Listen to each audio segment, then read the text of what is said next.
to John Boy's Radio and Electronics Workbench. Today on the bench we have a Radio Shack Realistic Wide Range Frequency Equalizer. This one was probably made somewhere in between 1990 and 2000. That's what I'm thinking. It has 10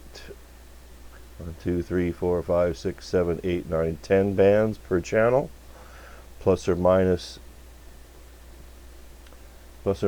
12 dB. Is it 12 dB? Yep, plus or minus 12 dB. It's got a bypass button, a record equalizer for recording EQ, tape monitor. It's got your gain controls for left and right, power switch, pretty basic stuff. In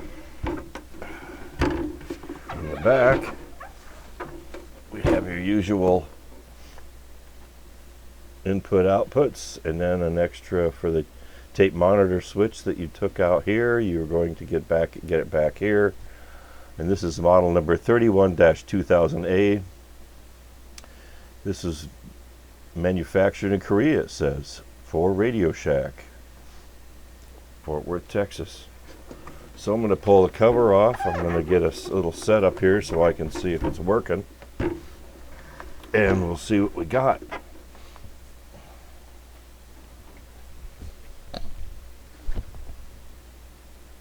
Yes, indeed. Should be interesting. He said it was a little scratchy, so we'll probably end up cleaning all the pots and switches. Alright, I got the covers off. I got it connected to the CB Service Master on the audio side on the left channel. And we're going to see what it looks like here.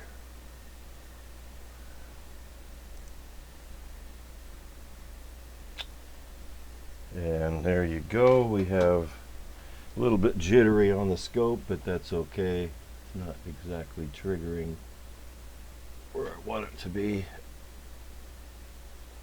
because it's triggering on A. Let's trigger it on B. If I can set that up. Clink, clink. There's the trigger.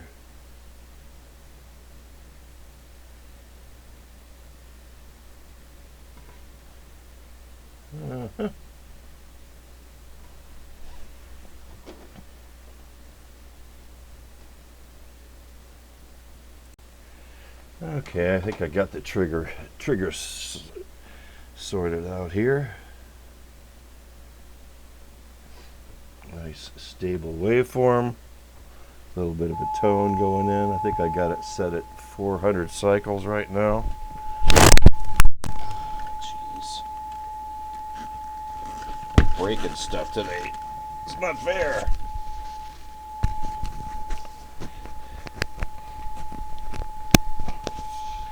Okay. Sorry about that. Chase my tail a little bit. Okay, let's see. We've got about 1,000 cycles. There's 1,000 cycles there. Start in the middle of the band. I want to check it for noise. Really? Okay.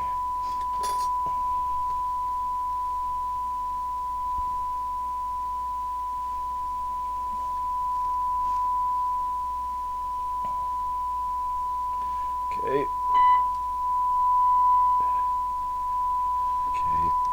Let's turn the sensitivity down a bit. I'll check the 1,000 hertz tone here. Oh, it's scratchy. Other than that, it's looked pretty good. Ooh, that's really scratchy.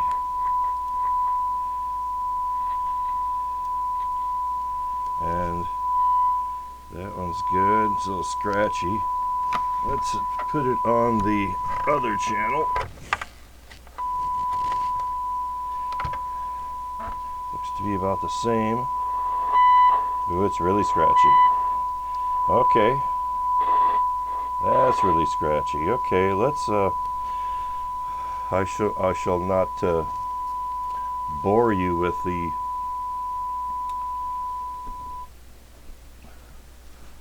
I'm going to clean all the pots and switches, and you can see here. I can't see here. Here we go. See, this one's a really scratchy. It's really scratchy. It's kind of okay, but you can see the it's got those cool LEDs to show you where the signal is as it bops all around. We'll see what's going on. I'm going to clean all the pots and switches, and then we're going to test all of these controls and make sure that they're working good. And I think that's all this thing needs is a cleaning, which is good.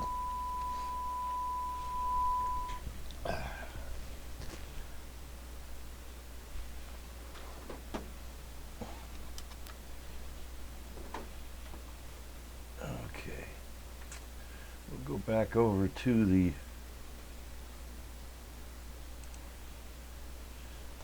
other camera here and start cleaning some of these potentiometers. I like to use this for these. Just squirt a little bit in there and work them up and down.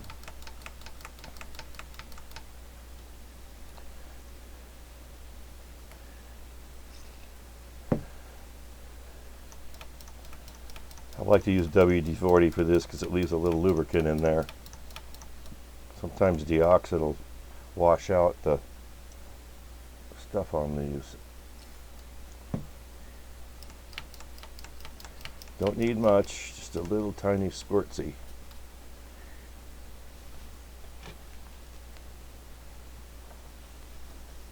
Yeah.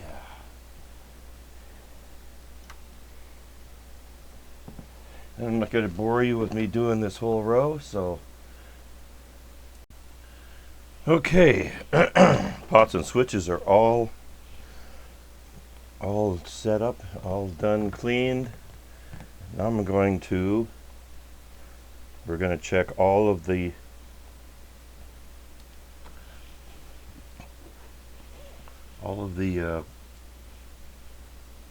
sliders here for functionality.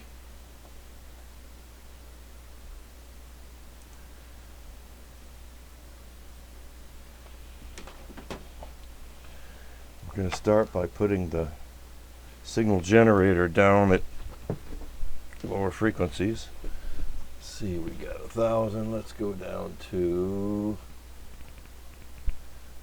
200. Put that on the scope. Make it a little bit bigger.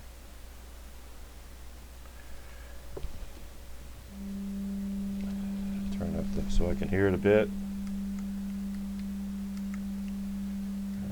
Okay, there's 31. Let's go down to down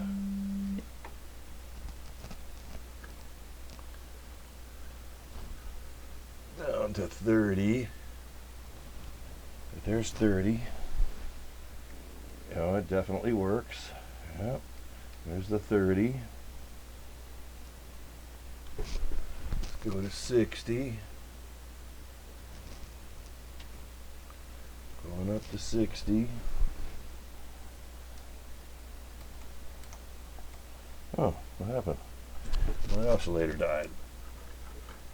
Come on, oscillator. Kick back in. There you go. It's getting dirty too. Okay. It clips there before it clips there, so that's good. Cut and boost on 60 works. 125.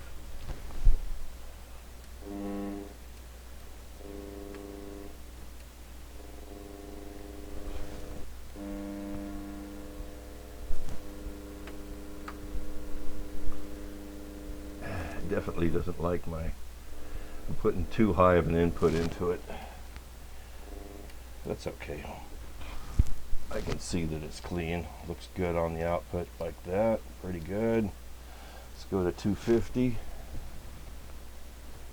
Just want to see if the pot's making any crazy noises.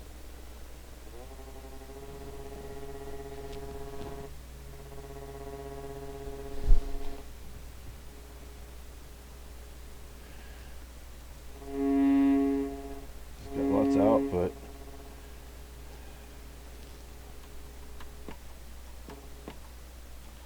That's good. Bypass is working. All right. 250 works good. Let's go to 500.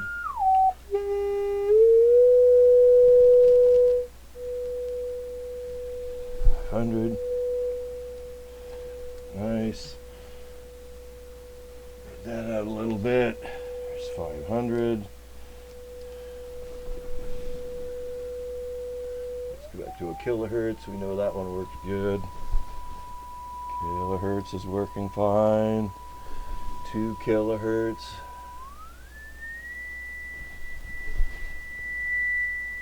Very good.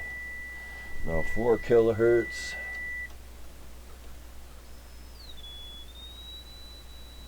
4 kilohertz. Looks good.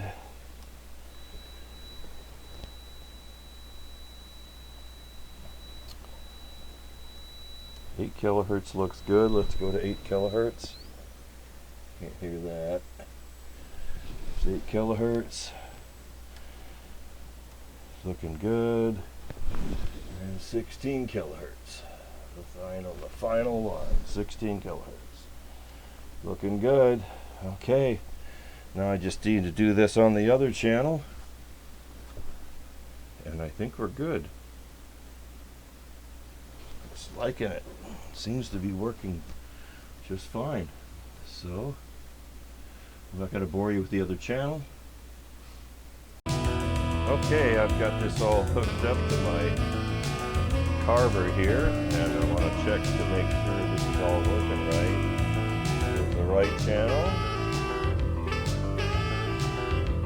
Here's the left channel. Let's see. Yep. Sounds like we got it here. Everything's good.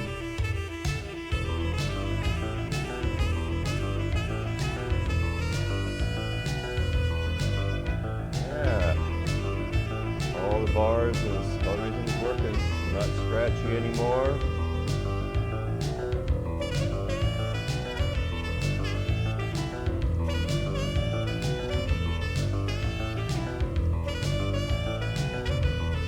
Lower bass, a little bit low bass, and lower bass, which these speakers really don't pick up too much.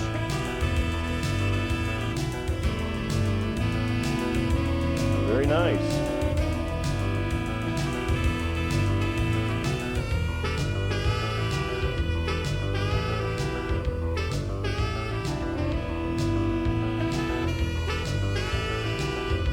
Yes, sir. I think it's working.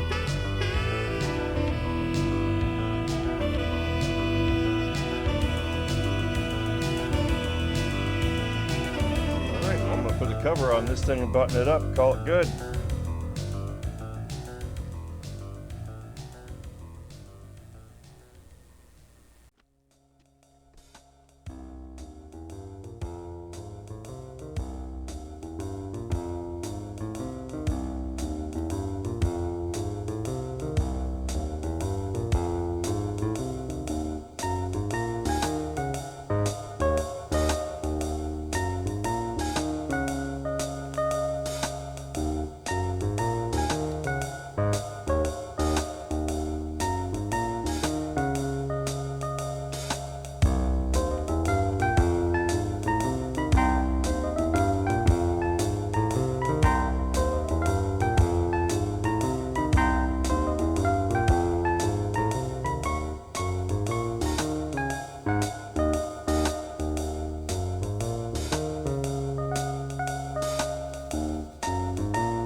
Okay, that's about it on this one. It was just a simple cleaning and everything, and it's back up and running. So gotta send this bin back to the customer, and we'll thank you for watching. Keep it all real. God bless, and we'll see you in the next video. Thanks a lot for watching.